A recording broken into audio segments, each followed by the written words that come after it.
Okay, go for a take. Take two. Action. So, Ijaz, what got you into acting? Acting for me, I think with most actors, it's like, it's not a moment that clicks where you're like, okay, now I'm going to be an actor. I think it's like an idea that develops over time. For me, it was just watching movies. Out of year 9, year 10, I was watching like 3-4 movies a day, going on the IMDb top 100 and just getting it ticked off bit by bit. Redemption, Yeah, but like Godfather, at that time, I wasn't like, yeah, I'm doing this because I want to be an actor. It was just for the love of film. And then it clicked like, oh, wait, I could actually get paid for this. And then it was that phase of just doing it in the mirror, doing it to my parents, doing it to my siblings, and then the harshest critics. yeah, Or the biggest supporters. Exactly. But my dad was like straight up, like he wanted to be an actor when he was younger, so it was a perfect thing for him to see me. Who did, sorry? My dad did. No way. Actor / poet. It's like all in Pakistan, but there's not the opportunities there to push that kind of career. So once he saw his son trying to go for that as well, he was like, absolutely. Whereas mostly in the Asian culture, sorry, I don't want to delve too much into the politics of things, but like in Asian culture, that's not championed enough in the creative arts, purely because it's rationalized. Like it's a very uncertain industry to go into.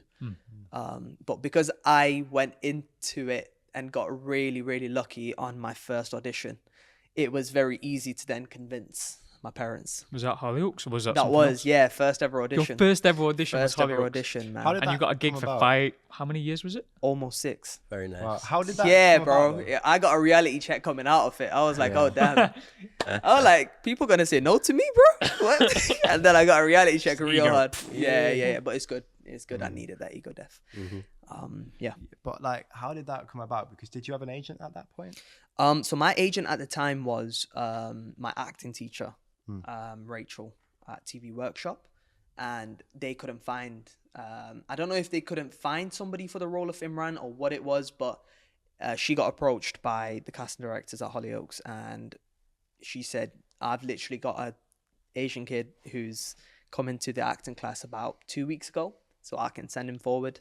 And then she had a word with me saying, purely go for experience. It's your first ever audition. You'll see what the process is like. You will see how it all works. I went. I walked into this room and it was like 15 me's. It was so weird. It was such a bizarre experience. It was me with long hair. It was me that was 6 foot tall. It was me that was short and fat. Not that you should fat. Like it was a bizarre experience. And I went with my boy. Yeah, and I went with my boy Ariane, who me and him do everything together. You've met Ariane. Yeah. Aaron's a good guy. I remember my audition was at 11 a.m. His audition was at 10 past 11. So it was literally back to back because me and him went to acting class together. Yeah. And it was, they called me back. I was like, "Bruh, are you sure?" What, same day? No, they called me back Oh, yeah. 3-4 days later. Because at this point, the Malik's family had already been introduced. Haisha was the first one to come in, and then Krupa, Harvey, my sister and mother in the show. And at this point, they were trying to introduce 2 more characters, Rishi. Yeah. And me, we were going to come in together. Well, my character was going to come in together. So they were casting us 2 together. But yeah, they called me back. I was like, "Are you sure?" And then they called me back for the screen test. I was like, "Are you sure?" And then it came down to me and this other guy. I can't remember his name. And yeah, ended up giving it me. So it involved a lot of training going into it because obviously they were aware that I'd done a couple plays before Hollyoaks. And so I was more than grateful for the training. It was my acting coach, David, who was a massive help. Shout out David Crowley. And then he ended up coming on to Hollyoaks as a director. Cool. A couple years later. And then I did a couple things with him, blocks with him, which was great. But yeah, shout out David. He really helped me get prepared for screen. There was an instinct there already within me. I don't know what it was. It just clicked. Like being in front of a camera, it just felt natural. Yeah. But of course, it required that training to get better and better and better, which I'm still doing today. Like 6 years later, 7 years later, I'm still getting better and better and better and learning new things. You never stop learning. You guys know, man. You guys all been there. Like, I don't think you can ever clock onto acting. You watch Actors Roundtable and Oh, yeah. Al Pacino saying that he feels disposable. The godfather of the industry. Yeah. You know what I mean? Like, no pun intended. Like, literally. So much pun intended. So much fun it's intended. fantastic. Yeah. Like, people like that saying they feel disposable, I don't think you can ever get to a point. Do you know what though? I feel like the day you stop learning something is the day you get bored of it. And I feel like for us as actors, if we ever got to a point where we stopped learning, which we never would because it's acting and you don't stop learning with acting. Every day is a new challenge. But if we ever did, you just wouldn't be an actor anymore because there's no challenge for it. If you know it all, what's the point? Yeah. We are all indisposable pawns.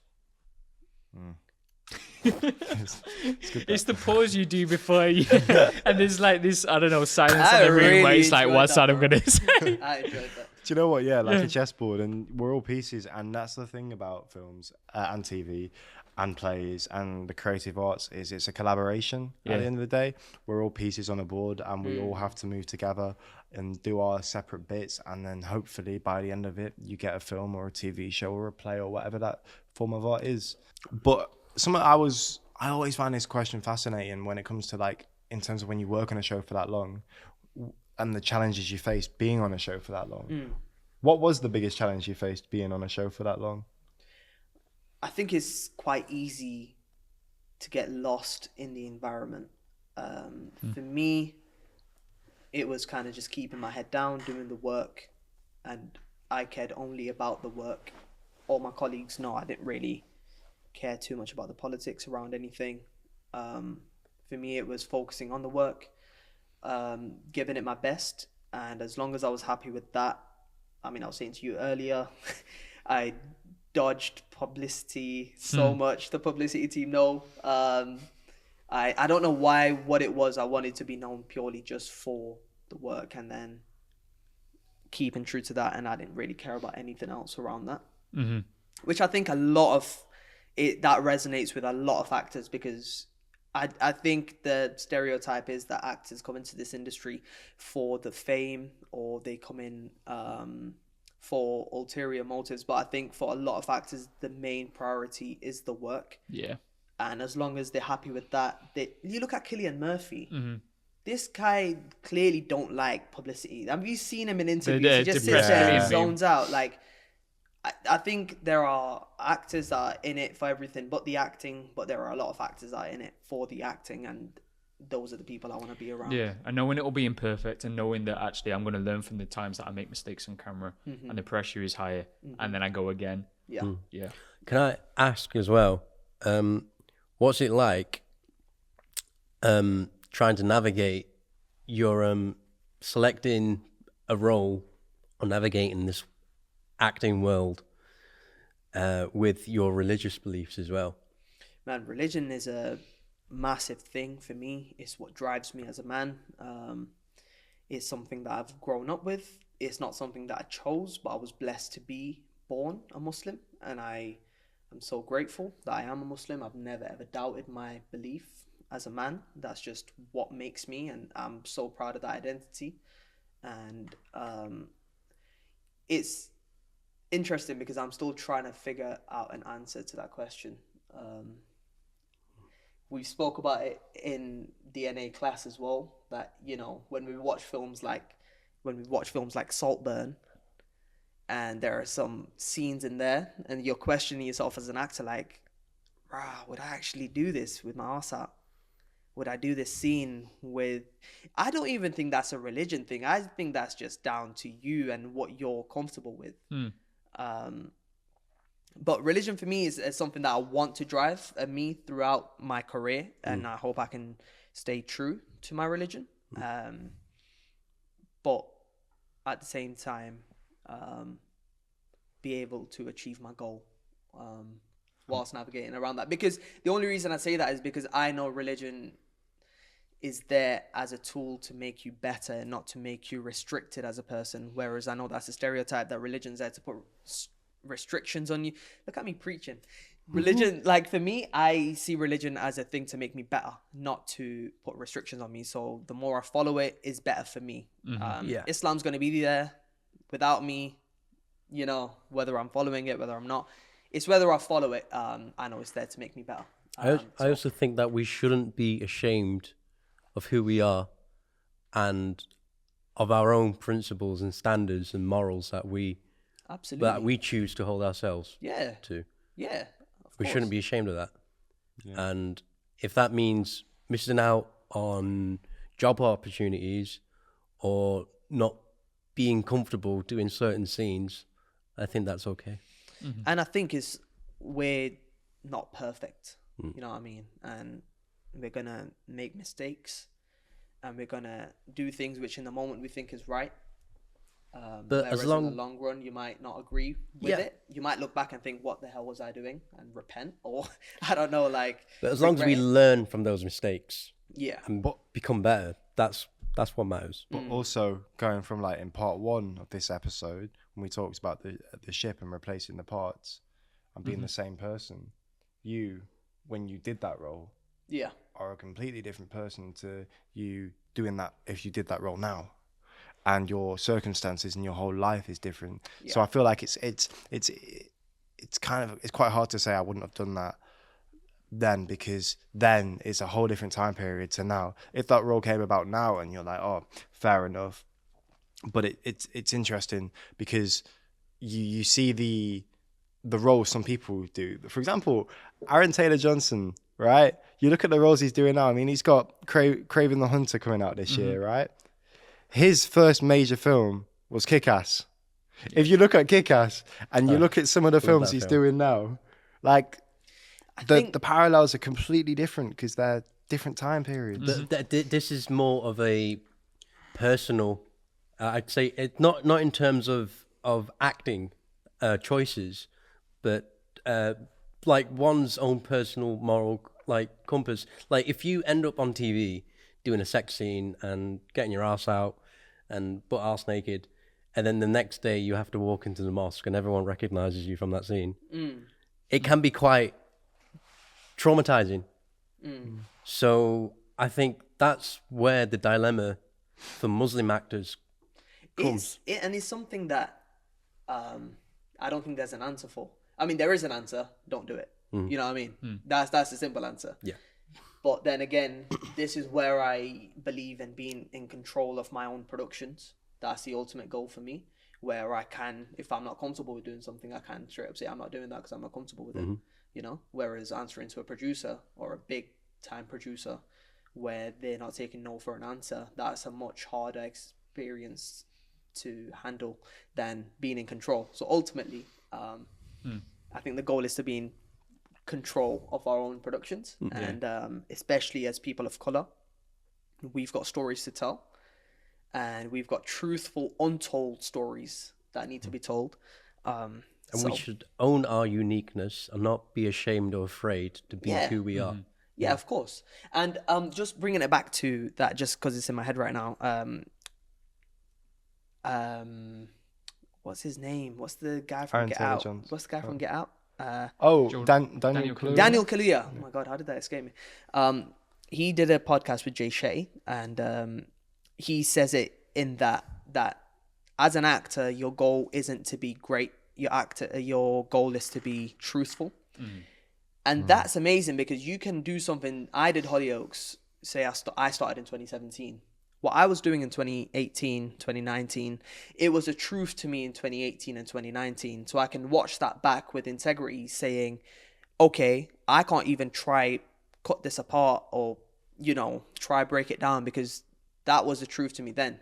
You get me? Like me watching it back as an Ijaz in 2024, of course I'm going to cringe at it and I'm going to think, what the hell was I doing? But that was a truth to me in 2018. So that's what it is. I think it's a good way to look at things, that as an actor, your objective isn't to be great, but it's to be honest and truthful. Then you can, whenever you watch it back, you can watch it back with peace and intent. And when you were saying about the sort of stories that you want to tell because they're untold, like, is there any that sort of spring to mind, and any sort of stories that, because you said you're in between projects at the moment, or you the largest migration of people ever. When was it? You see what I mean? Like, don't, like, these stories are untold. The partition,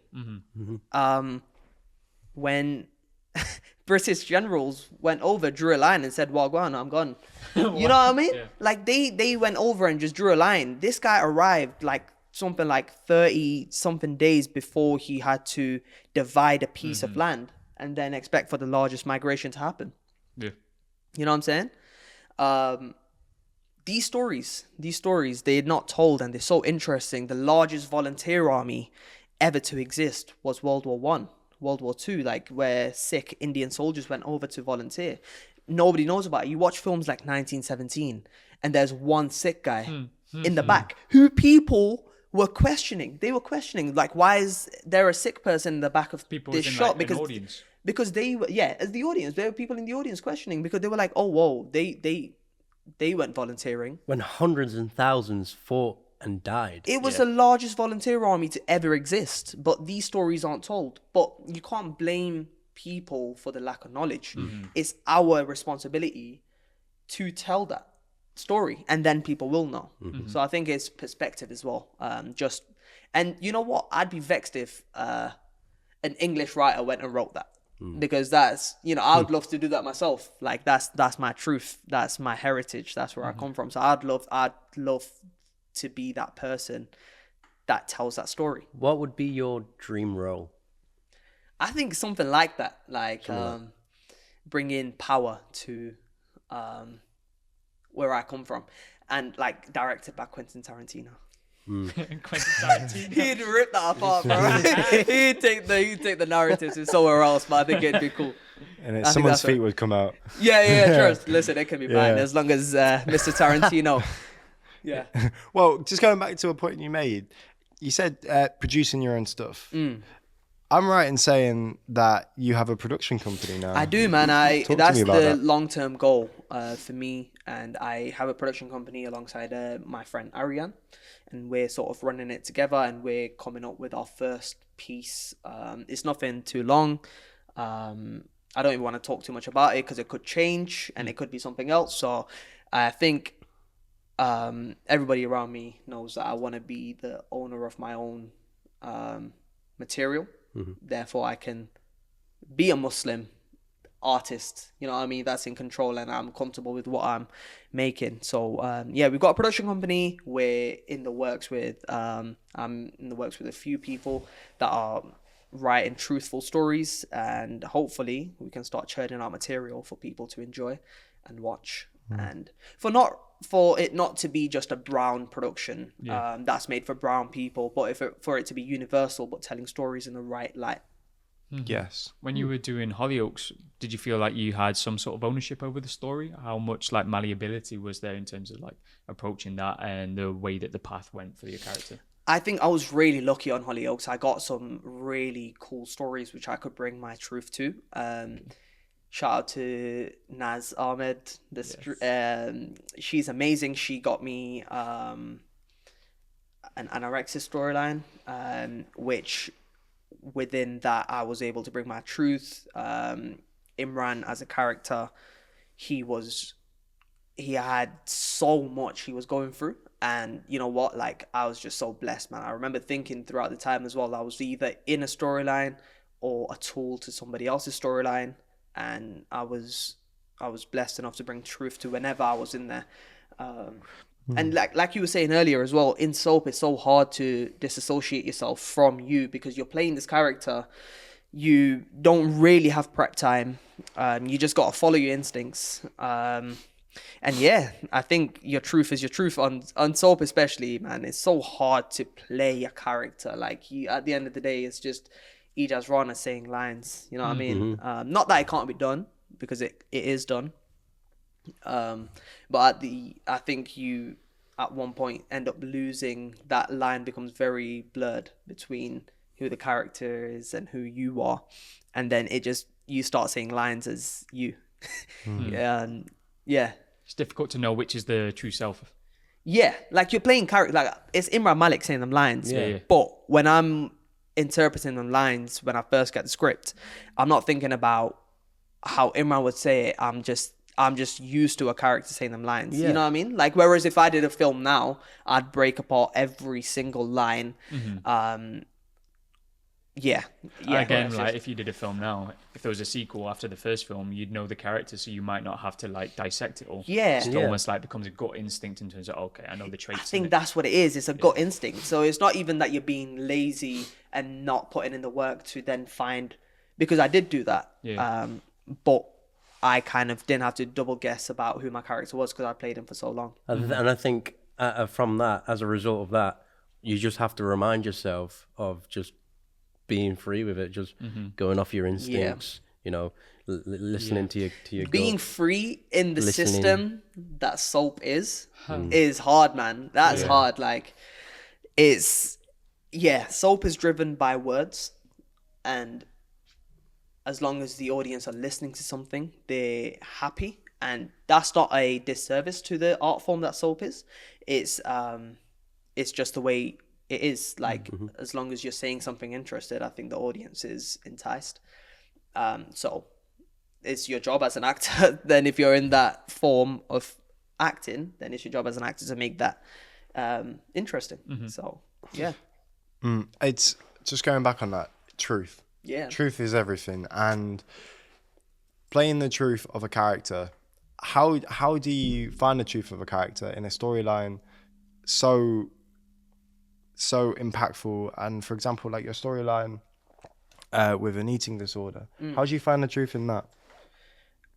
I think if you can't find the truth in it, then you have to, as an actor, go and sort of do research and know enough about it that you can then bring your truth to it. Because if it's an idea that you know nothing about, which I personally have not experienced eating disorders myself, anorexia, body dysmorphia, all these things, they were very new to me when I first heard about it. But then I went off and did my research. I did Beat Charity were amazing. They sent me material. I spoke to people with body dysmorphia and anorexia, and it sort of, then I could piece together the puzzle where because I knew my character inside out. So I'm saying, like, I didn't even have to, once I knew that information, I could put Imran Malik in that. So I think it's about doing the research, but it's also about knowing who you're playing, because then you can put them two together. You know what I mean? I know how I would act if Ijaz went through something. You know what I'm saying? Yeah. So I'm not even having to think about what my character would how my character would react to it. I just need to get informed on the subject matter at hand, and then I can bring my truth to it. Yeah. It's easier said than done, because once you're actually dealing with really tough material, you don't know how you're going to actually, you know, then that's something you can cross that bridge when you come to it. But I think to answer that question, you just need to be informed enough on the subject matter. And if you were to give the audience watching, because I know a lot of people who watch this are aspiring people in the industry, if you were to give them a piece of advice which you felt like if you would have learnt sooner would have helped you massively, what would that be?